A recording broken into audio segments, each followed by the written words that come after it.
gentlemen, it's great to see everyone. This is our daily power parsha. In order to make sure that I'm sounding nice and clear for everybody, I just muted everybody, but at any point in time, as always, feel free to unmute yourself to ask questions, to add a comment, to add an idea, as you see fit. Okay, so we are right in the middle of the week, Wednesday, and we are in the middle of two Torah portions, Tazria and Metzora. And what's interesting is that the transition between the first and the second happens today. Today we study the end of the first portion of the double portion and the beginning of the second portion. Does that make sense what I'm saying? Yeah? So we finish the first and we start the second of our double portion. So I'm going to pull this up. Let's see. Let me share my screen. How do we do that? I know how we do that. Tazria-Metzora. Share. Okay, let me know if you see that. Yeah, it's coming up? Okay, awesome. That's right, I keep on waiting to hear something, but I muted everybody. Okay, so the end of Tazria talks about the tzara'at, the form of spiritual leprosy or whatever, the spiritual affliction that would oftentimes back in the day, afflict a person's skin. But at the end of this Torah portion, like I mentioned yesterday, it talks about the tzaras that might appear on one's garments, on one's clothing. And this is a very interesting thing. You know, if your garment suddenly develops a very strange coloring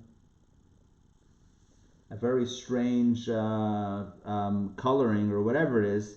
So back in the day, it might be tzaras. Okay, what I want to show you is a very interesting verse. Let's see where it is. It's a little hard here. It's not hard to find. Okay, I know I'm doing a lot of scrolling. Let me show you what's going on here. You see at the top it says Leviticus chapter 13. I just highlighted it. Yeah? You see that? Okay, it starts from verse 55 and ends at verse 59. Those are the last 5 verses of the first portion, and then it jumps right into the next portion.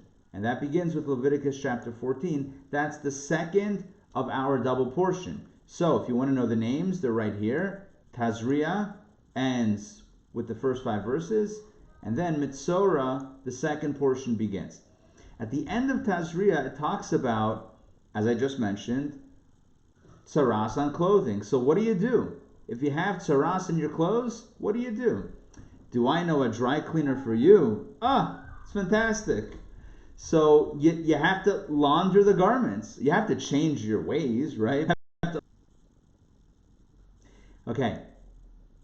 Then the Kohen shall look at it after the lesion has been washed, and behold, the lesion has not. You see where I am? I'm right here in this first verse.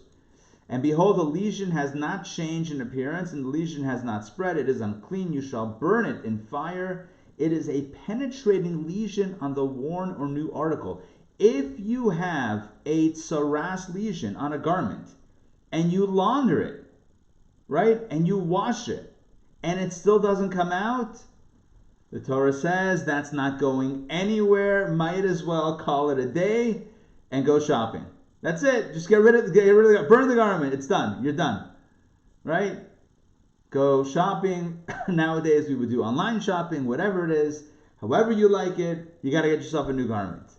But, verse 56, but if the Kohen looks at it after it's been washed, and behold, the lesion has become dimmer.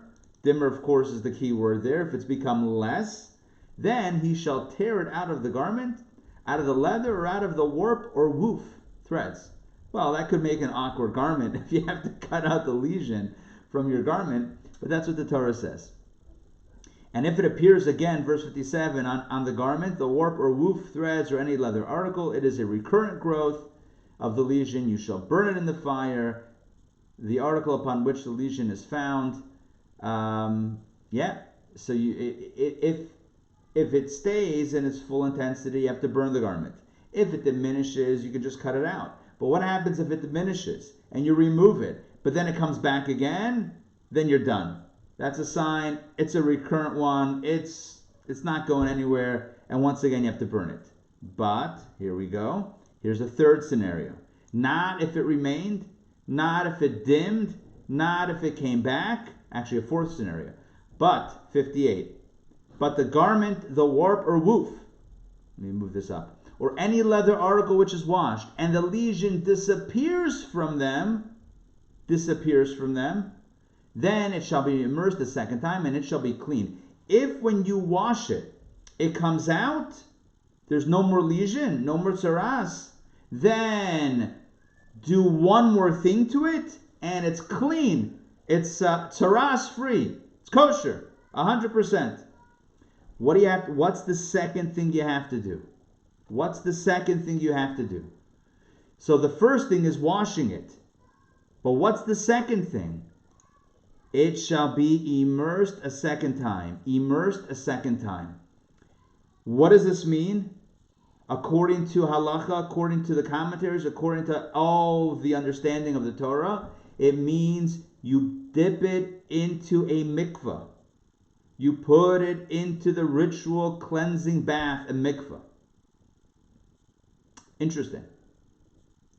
You don't wash it a second time. You immerse it a second time. The first time you washed it. And then when it came out, what did you do with it?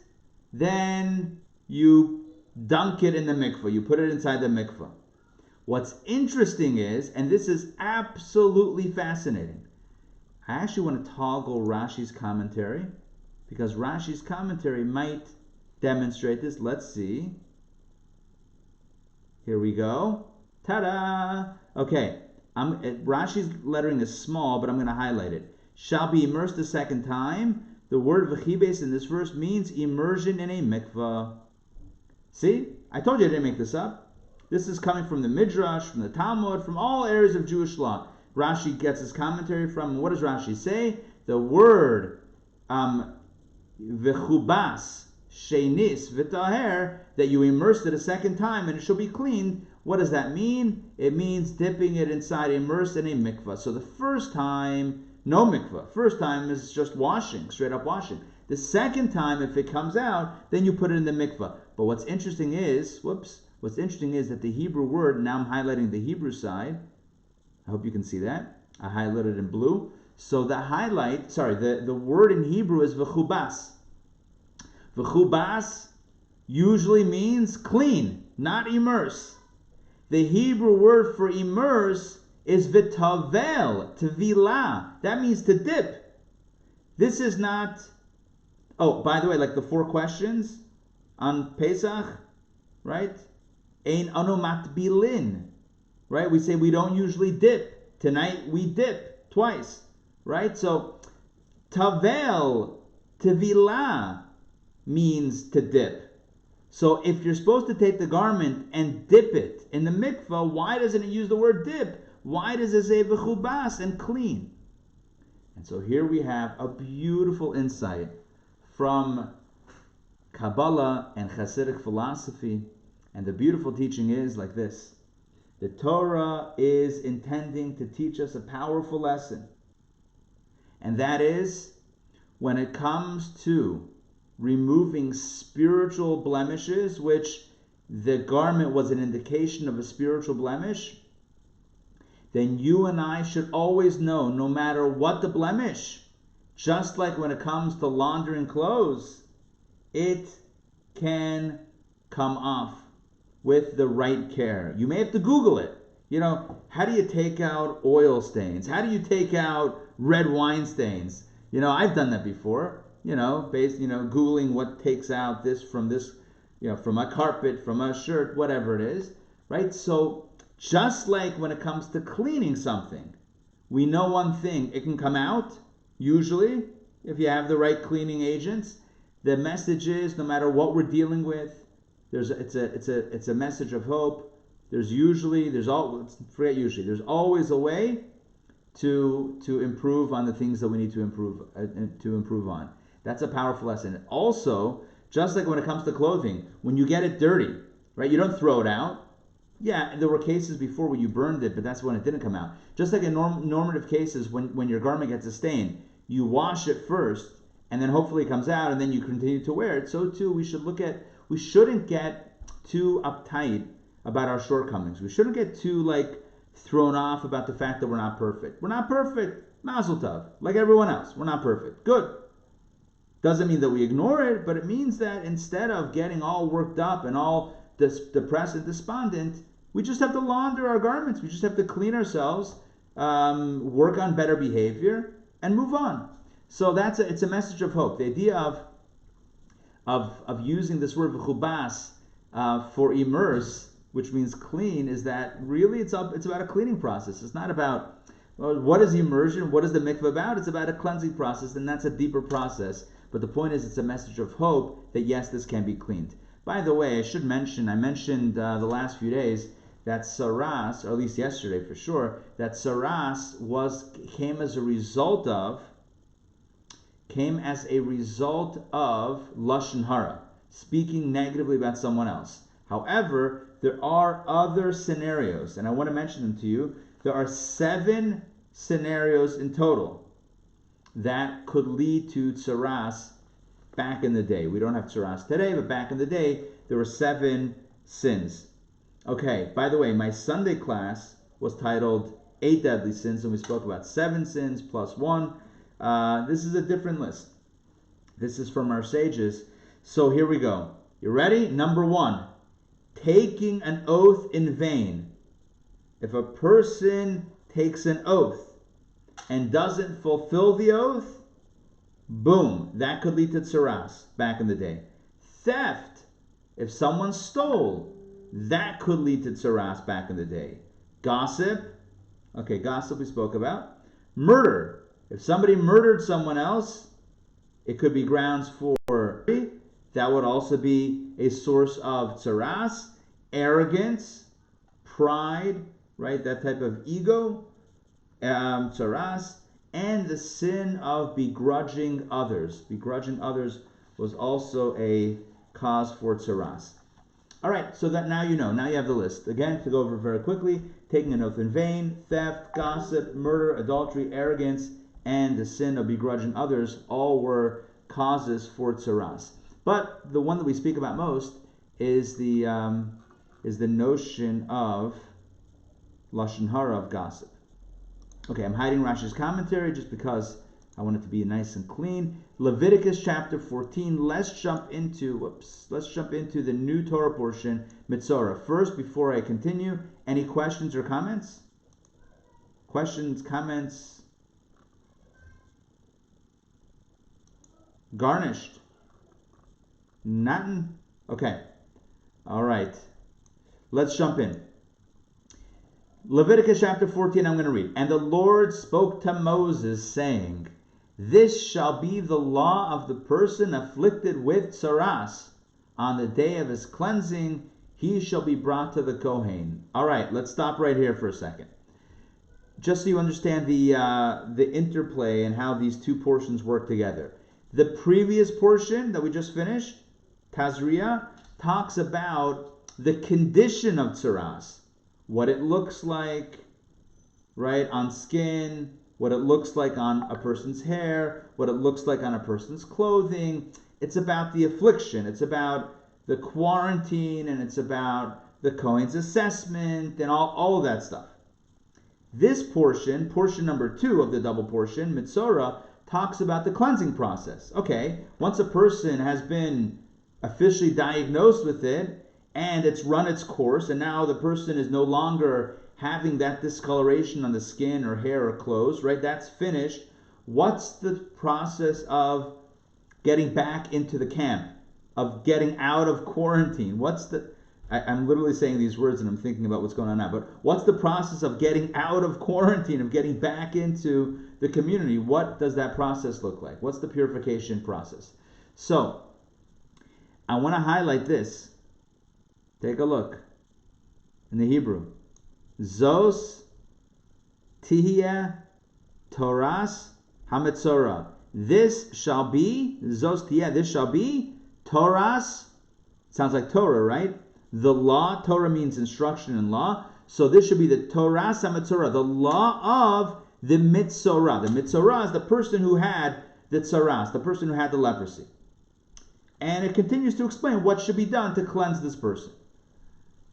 But the commentaries explain there's a beautiful teaching right here. How did the person get the tzaras in the first place? In the most common fashion of getting it was he was a Metzora because he spoke negatively about someone else. Metzora, which I just highlighted in the Hebrew, is also a contraction of the words Motzi Shemra. Metzora is kind of like Motzi Shemra, which means slander, speaking ill. Motzi Shemra means pronouncing a shame, a name that is ra, that is evil about someone else. In other words, making an ill pronouncement or negative pronouncement about somebody else, gossip, slander, etc. Character assassination, all that stuff. So Metzora, the name Metzora, which is the name of the portion and the name of the person, not the name of the person, but what the person who has tzaras is called, a Metzora. Metzora is one who has tzaras, but Metzora is related to the three words, Motzi Shemra, one who disparages others. What's the cure? The Torah continues to say what the cleansing process looks like. But even in this first verse, we have an allusion to, on a deeper level, what's the cure? And the answer is Tazria-Metzora. Torah is the cure. Why? Let me explain. The person got tzaras in the first place. Why? Because they used their mouth to say words negatively about someone else. What should they have been doing instead with their words? What should they have been speaking of instead? Torah. There you go. We have a cure. What's the cure to gossip? Study more Torah. I sound like those billboards. Eat more chicken. Study more M-O-R Torah, T-O-R-A, if we were going to misspell it, or whatever. It doesn't really have a spelling in English anyway, but study more Torah. Speak the words of Torah, and you'll have less time to gossip. That's the lesson right there. Zostia Tazria-Metzora. You get out of the Metzora by studying the Torah, because again, it's all about the words. What are we using our words for? Which is why also incidentally, or not so incidentally, which is also why the cleansing process. Okay, let's actually continue to read. It gets a little bit interesting. I will tell you. I'm not oblivious to this, that it's interesting, but it's in the Torah, so we're going to read it. Here we go. Take a look-see. Verse number 3. That's where we're up to. The Kohen shall go outside the camp to where the person was, quarantined, and the Kohen shall look, and behold, the lesion of tzaras is healed in the afflicted person.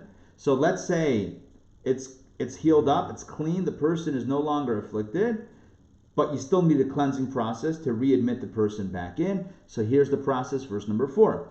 Then the Kohen shall order, dial it up, and the person to be cleansed shall take 2 live clean birds, okay, a cedar stick, a strip of crimson wool, and hyssop. I think that's how you pronounce it. The Kohen shall order, and one shall slaughter the one bird into an earthenware vessel over spring water. And as for the live bird, verse number 6, he shall take it, and then the cedar stick, and the strip of crimson wool, and the hyssop, and along with the live bird he shall dip them into the blood of the slaughtered bird over the spring water. He shall then sprinkle 7 times upon the person being cleansed from tzaras, and he shall cleanse him. He shall then send away the live bird into the open field. Okay, I told you it's interesting, and, I didn't write it. It's interesting, but I will tell you what the mystics said about the significance of the 2 birds. Birds, what do birds do? How do birds make sounds? What do we call it? I'll tell you because I know you're muted, or you can unmute yourself. What do we call it? Birds do what? They? Chirp. Chirp. What else do they do? Tweet. Tweet. By the way, Nowadays, due to technology, human beings can also tweet. It's amazing. We've discovered the Holy Grail. We've cracked the code of biology. So now everyone's tweeting. It's amazing. Not only our fine feathered friends, but even human beings are also tweeting. So here's the point. The question is, are we speaking meaningfully? Are we speaking in a way that's uplifting, that's causing life?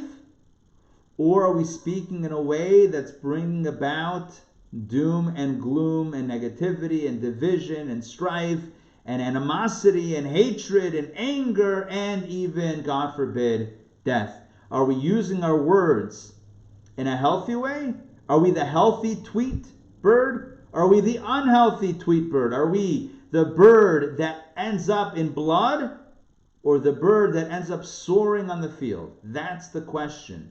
And again, it gets back to our conversation about tsaras and the cause of tsaras, which is speaking ill of someone else. And I know I've spoken about this over the last few days already, but it's important because it's such an important thing. Because always, is it gossipy? Is it hurtful? Is it harmful? Is it the bird of death, so to speak? Is it the bird that leads to blood shed? Or is it the bird that's soaring? Is it the higher elevatory experience of speaking? I want to conclude with a story. There was once a man who came to his rabbi. This is a famous fable, so you may have heard it before, but even if you have, I think it's important to hear again. It's always good to hear. So a man went to his rabbi and he said, Rabbi, I struggle with Lashon Hara. I struggle with the challenge of speaking about other people. I find myself gossiping, and before I know it, it's so juicy, it's so delicious, I can't help but either talk or listen or both. And what should I do? So the rabbi says, do you have in your house a feather pillow? And the man says, yeah, I have a feather pillow. He says, okay, good. I want you to go to your house and get a feather pillow. And then cut open the feather pillow, and go outside and walk down the street or run down the street and open it up and let the feathers fly out of the pillow. Done. He does it. Rabbi says he's got to do it. So the rabbi says, and then come back to me. Good. He comes back. He says, Rabbi, I did it. I took the feather pillow. I cut it open. I ran down the street. I opened it up. Now what? The rabbi says, now go back to that street and collect all the feathers and put them back. So he laughs. He says, Rabbi, you don't get it. I was running and they were flying. There's no way I can collect all the feathers. The rabbi said, when we speak about others, it's the same thing. You can't put all the feathers back. It's impossible to collect all the damage and to stop the damage. Even if we told one person, the Talmud says famously, Chavra Isle. It says, your friend also has a friend.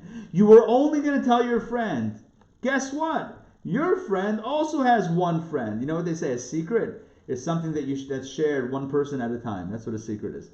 So it's the same thing with gossip. So what happens? We say something to one person. So we think maybe to mitigate the damage, we'll go back and say to that person, you know what? I was exaggerating. I was in a bad mood. Don't take me so seriously. I didn't mean it. Whatever. It's all good. It's too late. That person already spread it around. It's already, once rumors start, once things get out there, go put it back. Go put it back in the pillowcase. It's done.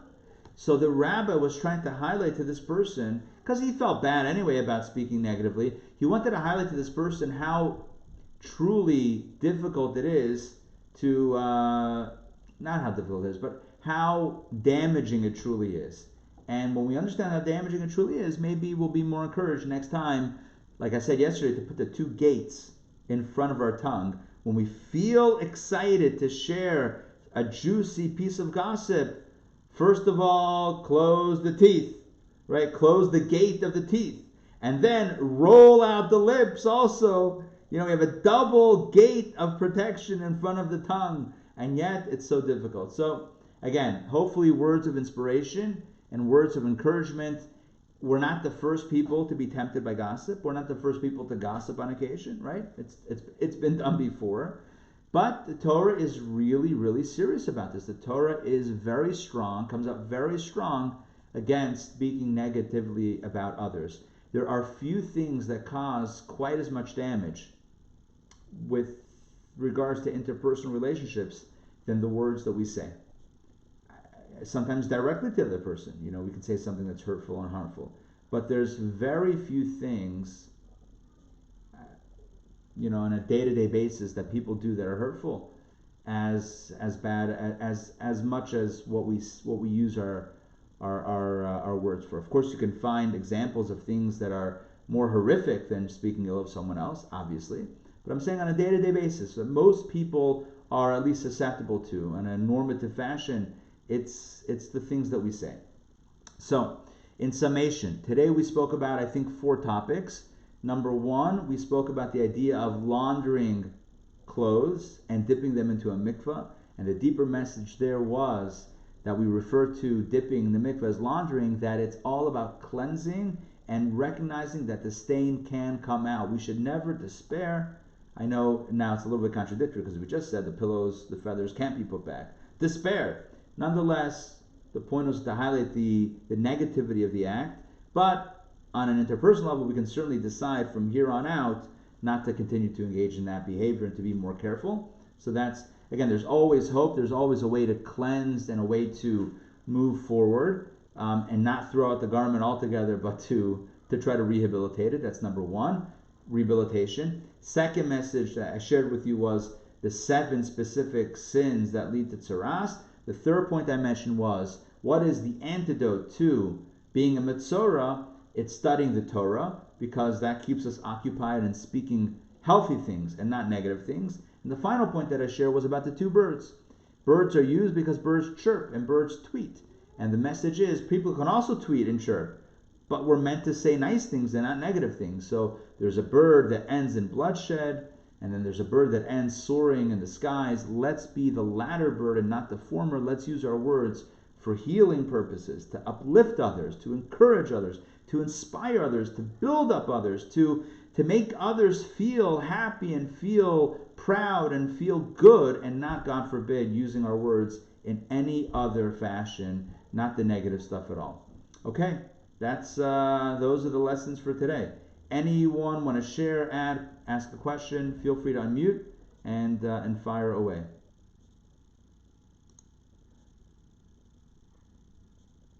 You don't have to, only if you want. Rabbi Ari? Hey, Stephanie. Hello. I just wanted to make a comment about this piece and how it's the segue from yesterday to today, and the emphasis on words and how important words are. I think this is a wonderful part and very instructive, especially right now, where people aren't really watching their words very well. I really appreciate this. I don't think it's any coincidence that we're doing this right now. Thank you for sharing that. I completely agree with you, and I will tell you that the Alter Rebbe, the founder of Chabad, once came into where his students were studying, and he made a statement and walked out. And what was the statement? He said in Yiddish, "Medarf leben mit der Zeit." He said, you have to live with the times. Medarf leben mit der Zeit. You have to live with the times. And he walks out.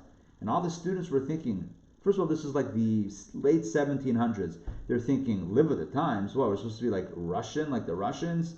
Wear Russian garb and discard the Jewish, practices and be modern? Or be, culture? Like, what does it mean? So the Alter Rebbe's brother explained the intention. Living with the times means live with the Torah portion. Live with the weekly Torah portion. There are lessons that are not just timeless lessons that could apply anytime, but specifically to that day and that week. So Stephanie, exactly what you're saying. We can always find, if we look hard enough and if we study it deep enough, we can always find a lesson that's not just generally relevant, but that's relevant to the day that it's intended to be studied.